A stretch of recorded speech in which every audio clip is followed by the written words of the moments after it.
E aí, pessoal, carro estralando aí, né? Ao fazer curva, fazer uma manobrar o carro para tirar da garagem aí, tu gira a roda e dá um estralo. Trrr. Às vezes tá dirigindo, passou de 60, 80, o volante começa a dar uma trepidada, né? Normalmente essa pecinha aqui, ó, você deve estar com problema de homocinética, né? Essa peça aqui, ó. Se o teu carro tá apresentando aí esses sintomas aí, né?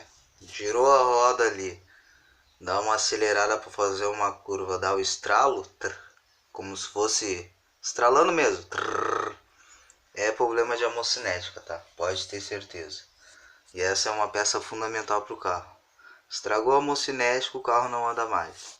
Então começou a estralar o carro aí, né? Eu aconselho procurar o mecânico, fazer imediatamente a troca da homocinética, tá? Beleza? Dá um joinha aí, se inscreve no canal.